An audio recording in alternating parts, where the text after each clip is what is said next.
The Honda Jazz has been around since 2001 and it's earned itself a reputation for being one of the most practical and reliable small cars you can buy. You still see the early cars being used even now, but the new version is promised to be better than ever, and that's partly thanks to the new hybrid powertrain. The Jazz has really upped its game, and there's even this SUV-like Crosstar variant. So let's dive straight into the review to find out if the new Jazz really is in tune with the wants and needs of the modern buyer, or if it's just blowing its own trumpet. But before we do, then don't forget to subscribe to the Driving Electric YouTube channel and hit the bell icon so you're notified when new videos go live. The latest Honda Jazz has just one engine option, which is a 1.5 litre 4-cylinder petrol mated to an electric motor, a small battery pack and a CVT gearbox. This type of gearbox doesn't have gears as such and continuously varies its ratios to maximise efficiency. But all you really need to know is that it drives like any other auto gearbox most of the time.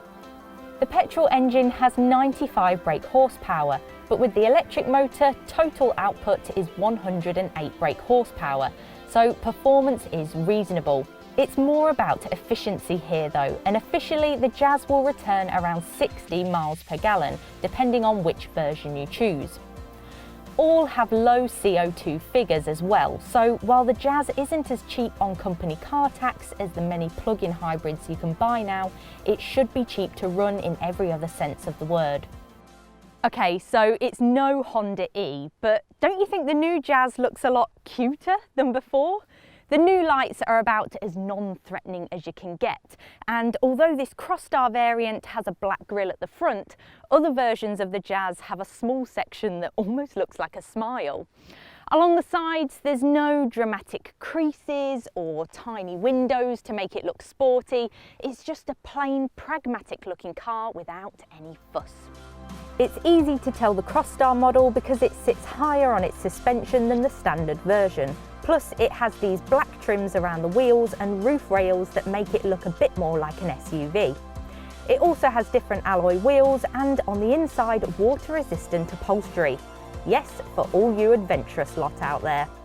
In reality, there's not that much difference with the Crosstar. It's all about whether you prefer the jacked-up looks or not. You'll pay the price, mind, as it's only available in top-spec EX model, and as a result is the most expensive model in the lineup. There are plenty of trims to choose from, and all versions have kit like climate control, adaptive cruise control, auto headlights and a small 5-inch screen for the radio functions.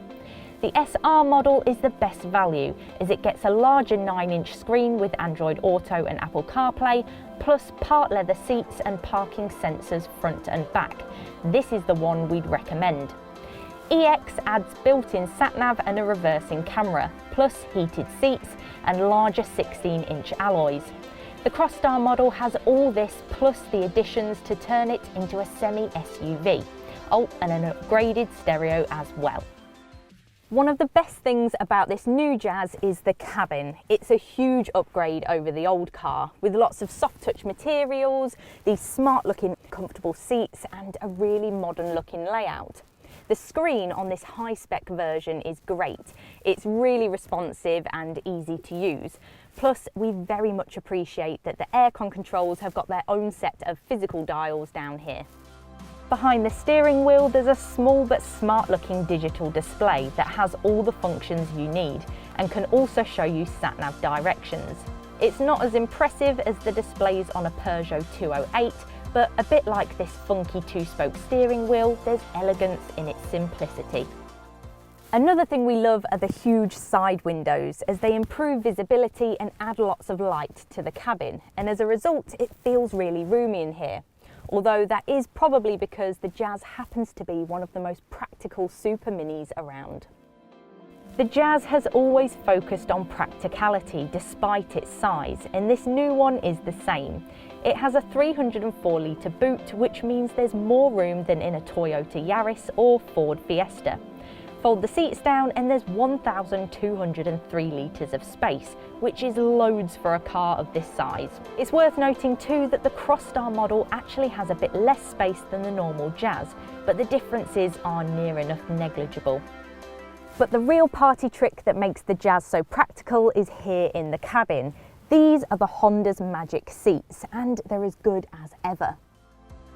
You can fold them down like in most cars, like this, but you can also flip up the lower part of the seat like this, and it creates another storage area.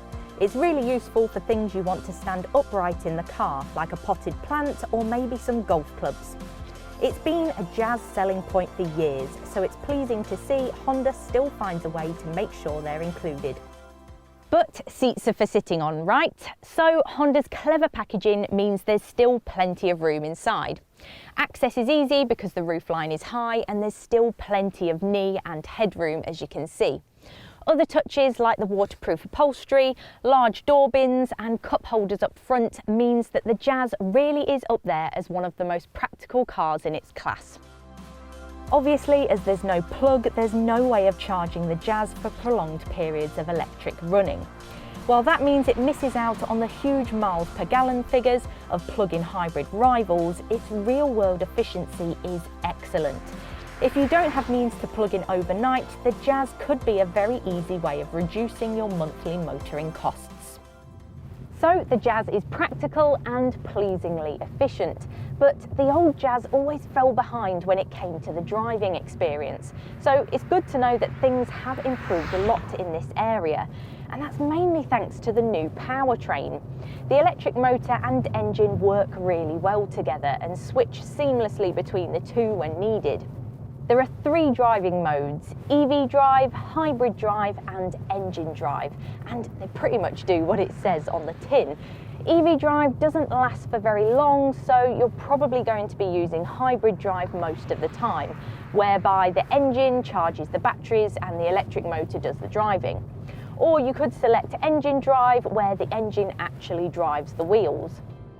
Performance is good despite an official 0 to 62 miles per hour figure of about 10 seconds, mainly because the punchy electric motor means it's nippy enough when you need it to be. And the CVT gearbox is good too, as long as you're not hammering along a B road.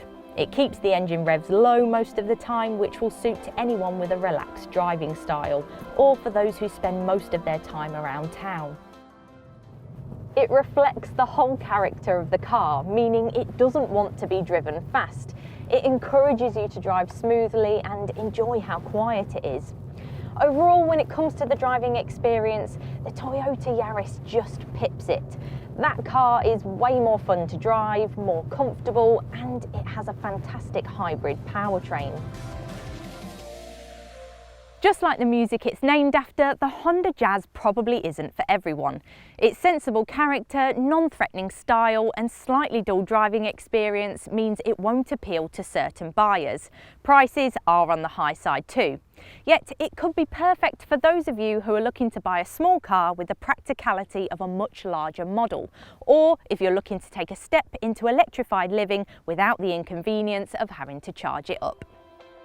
Head to DrivingElectric.com for all the latest electric car advice, news and reviews. And check us out on Twitter, Facebook and Instagram. Make sure you subscribe to the Driving Electric YouTube channel and hit the bell icon so you're notified when a new video goes live.